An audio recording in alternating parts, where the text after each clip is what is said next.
Célébrer Sainte-Barbe, c'est l'occasion pour notre corporation de se rassembler, d'honorer, de remercier celles et ceux qui s'engagent tout au long de l'année au service de leurs concitoyens. Au début de mon propos, je souhaite plus particulièrement évoquer la mémoire de nos 9 camarades ou membres des moyens aériens de la sécurité civile disparus en mission. 3 d'entre eux ont reçu l'hommage du président de la République. Et puis, nous n'oublierons jamais Nathanaël, un enfant de Lyon, mort en héros à Paris, mais qui a laissé son empreinte à Brinon-sur-Armançon où il repose près des siens. Nous pensons à nos camarades blessés dans leur chair, à l'image d'Arnaud Dufour, grièvement blessé sur le feu de fromagerie de Flony et la Chapelle, et à qui vous avez bien voulu attribuer, monsieur le préfet, la médaille pour acte de courage et de dévouement à l'instant. Nous pensons à nos camarades touchés par la maladie, nous pensons aux familles qui vivent avec nous notre engagement de sapeurs-pompiers, pour le pire, mais aussi pour le meilleur. Il n'y a pas que le pire. Il me revient à présent de vous présenter quelques éléments de notre bilan d'activité opérationnelle.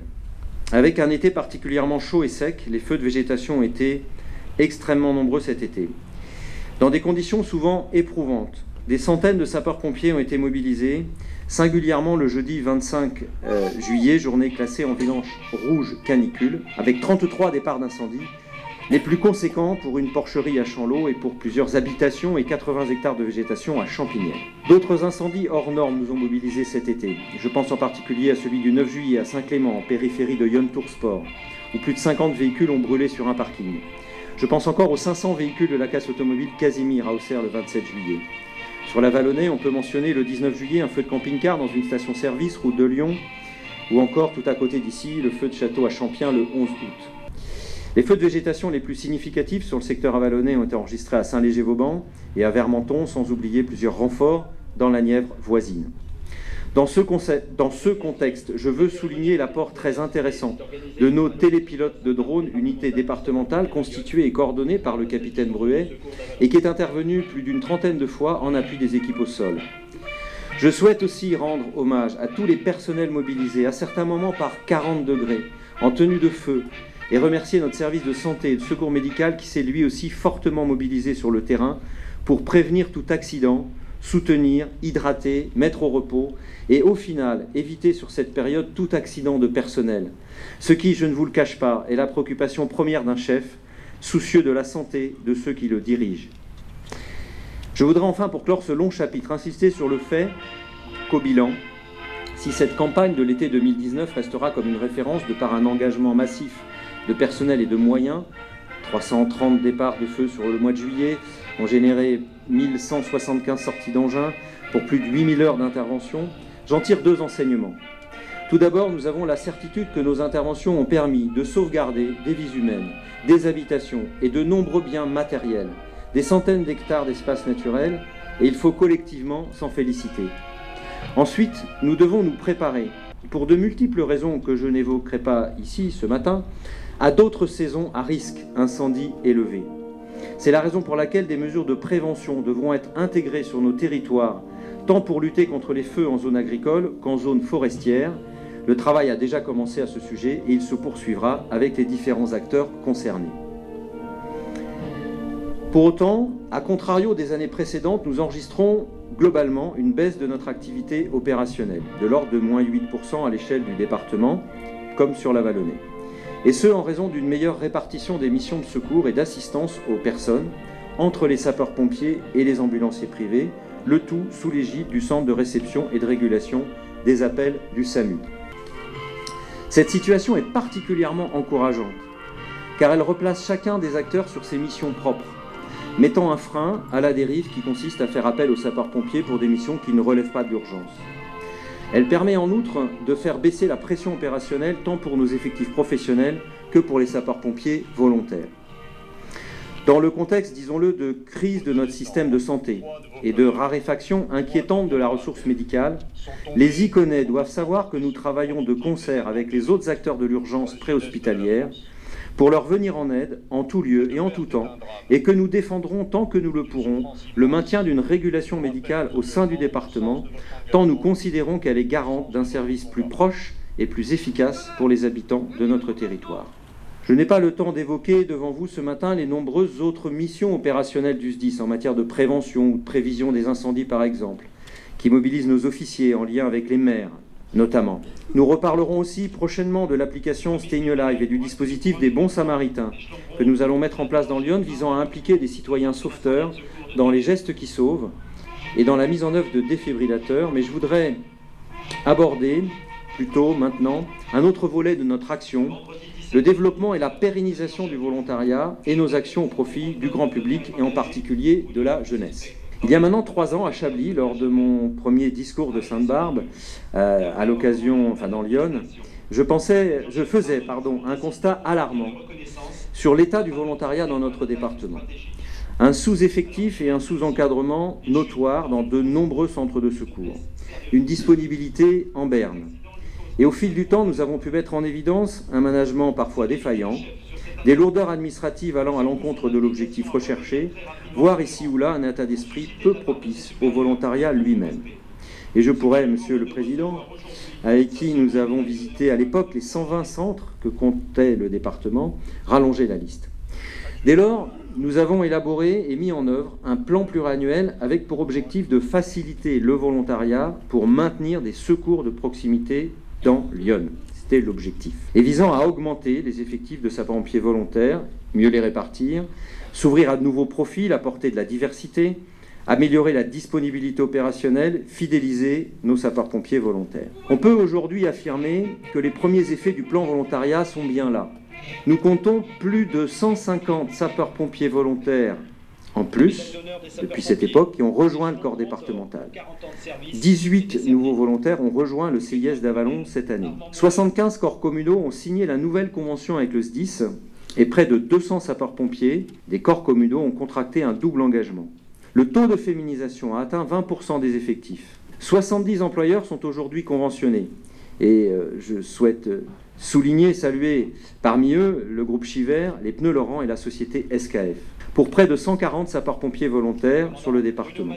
Les potentiels journaliers de disponibilité ont presque partout augmenté, nous offrant une capacité de réponse supérieure au minima du règlement opérationnel. Il convient maintenant de capitaliser sur ces résultats encourageants pour amplifier encore les effets attendus des 27 fiches actions qui, en 2020, devront être évaluées et réactualisées pour consolider nos ambitions en la matière. Je sais pour cela pouvoir compter sur le commandant Gilles Roguier, en charge de la mission volontariat, qui devra être renforcé, et de l'animation de notre réseau associatif, dont je sais l'engagement sans faille pour promouvoir notre modèle de sécurité civile et accompagner de nombreuses actions en faveur du grand public et de la jeunesse. Merci Gilles. À ce propos, je veux souligner le développement des sections de jeunes sapeurs-pompiers qui nous permettent d'accueillir plus de 150 jeunes sur le département, le succès des classes de cadets de la sécurité civile, plus de 400 jeunes en 2 ans répartis sur 13 établissements scolaires, dont le collège Maurice Clavel et le lycée des Chaumes à Avallon, plus de 30 jeunes reçus en service civique ces 3 dernières années, etc. Je souhaite mentionner aussi notre participation à Lyon Tour Sport, en partenariat avec le conseil départemental, qui a permis d'accueillir des centaines d'enfants sur notre activité ludique, des centaines de personnes par ailleurs formées aux gestes qui sauvent, mais aussi les journées portes ouvertes, comme à Avallon pour la 5e année consécutive, la participation des sapeurs-pompiers à de multiples manifestations sportives ou solidaires, le Téléthon, les foulées roses à Auxerre, le challenge du don du sang, où nous avons remporté ce challenge récemment au niveau du département, à Avallon le SAP Earth Trail, qui a réuni plus de 500 concurrents et un chèque de plus de 5 000 € a été remis à l'association Gabin à pas de géant, etc. Solidaire, engagé, disponible, compétent, faisant preuve d'abnégation aussi. Voici quelques qualificatifs et caractéristiques qui correspondent bien à l'image que j'ai des sapeurs-pompiers du SDIS de Lyon. Qu'ils soient sapeurs-pompiers professionnels ou volontaires, agents administratifs ou techniques, du corps départemental ou des corps communaux, la communauté des 2000 sapeurs-pompiers de Lyon est résolument au service de ses concitoyens, selon la formule « toujours présent par tous les temps ». Je voudrais conclure mon propos en reprenant des extraits de l'ordre du jour signé du général de division Jean-Claude Gallet. L'année dernière, j'avais pris un autre général de la brigade, mais Là, j'ai un exemple très récent. Commandant de la brigade des pompiers de Paris, au moment de quitter son commandement, le 29 novembre dernier. Et c'était un message qu'il adressait, un ordre du jour qu'il adressait à ses subordonnés, et j'en ai pris quelques extraits.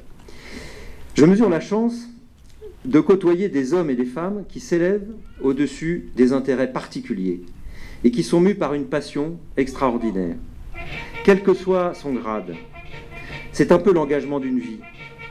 C'est le respect de valeurs, c'est donner du sens à son action, bousculer ses égoïsmes, faire preuve de bienveillance, notamment à l'égard des plus jeunes et des plus faibles. L'exclusion, le rejet sont un véritable poison. Notre combat en interne, c'est celui de la cohésion. N'oublions jamais que nous sommes riches de nos diversités. Permettre à chaque jeune d'avoir sa chance. Ce lien qui nous unit, ce lien intergénérationnel, notamment le lien avec nos anciens, c'est notre bien le plus précieux. Il nous rassemble.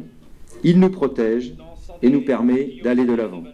Sapeurs-pompiers de Lyon et de la Vallonnais, dans un monde qui bouge, au cœur d'une société qui doute, soyons fiers de notre engagement au service de nos concitoyens, en particulier des plus faibles et des plus fragiles, auprès desquels nous sommes appelés à intervenir. Offrons-leur notre sourire, notre énergie, notre bienveillance, et acceptons avec joie leur sourire comme seule récompense de notre engagement altruiste. Vive les sapeurs-pompiers de Lyon, vive la République et vive la France. Nous avons tous un jour ou l'autre partagé l'anxiété quand l'accident est survenu, puis le soulagement en voyant arriver les secours, puis la reconnaissance une fois les secours portés, l'admiration face au courage et à la compétence des services de secours, le chagrin teinté de révolte quand le sacrifice suprême n'a pu être évité, la colère devant les attaques dont sont l'objet les sapeurs-pompiers alors qu'ils viennent porter secours. Ces émotions que nous partageons font de nous un grand corps républicain solidaire de son avant-garde face au danger. Cette solidarité n'est pas un vain mot, elle doit s'exprimer. Chacun d'entre nous doit d'abord respecter les règles et les consignes de prudence, en faire promotion autour de lui, qu'il soit simplement sur son lieu de travail, dans sa famille ou dans ses fonctions. Une nation cohérente face aux risques, prudente, est une nation protégée par un corps de sapeurs-pompiers et de sécurité civile performant. Je voudrais également vous dire que nous sommes tout à fait conscients qu'un certain nombre de périls vont se multiplier. Vous avez cité, mon colonel, les feux de végétation et notamment les feux de forêt. Sachez, mon colonel, monsieur le préfet, que l'Office national des forêts est très engagé sur ce sujet et prête bien entendu à apporter tout son concours technique aux préparatifs qui pourraient demain être nécessaires pour mieux faire face à ce risque dans une région dont on pensait qu'elle pouvait en être épargnée. Je voudrais également saluer la formation au premier secours que vous avez bien voulu délivrer ici à Avallon à un certain nombre de collègues du conseil municipal et former le vœu que de nombreux élus, de nombreux enseignants, toutes celles et ceux qui représentent quelque chose dans la vie civile, publique ou sur leur lieu de travail, fassent le petit geste de sacrifier quelques heures pour aider au premier chef, au premier rang, quand l'accident survient. Fierté également d'être à la tête d'un corps qui a pleinement répondu aux attentes de l'autorité préfectorale. Toute l'année 2019 et plus particulièrement au mois de juillet, ça a été chaud dans tous les sens du terme, ça a été tendu à certains moments. Nous étions régulièrement en contact avec avec le colonel Coste et ses adjoints. Et je sais combien vous avez enduré. Je salue les efforts qui ont été les vôtres et l'efficacité qui a été les vôtres. C'est pour ça que j'ai été heureux ce matin de remettre les décorations que j'ai remises et les lettres de félicitations que j'ai signées.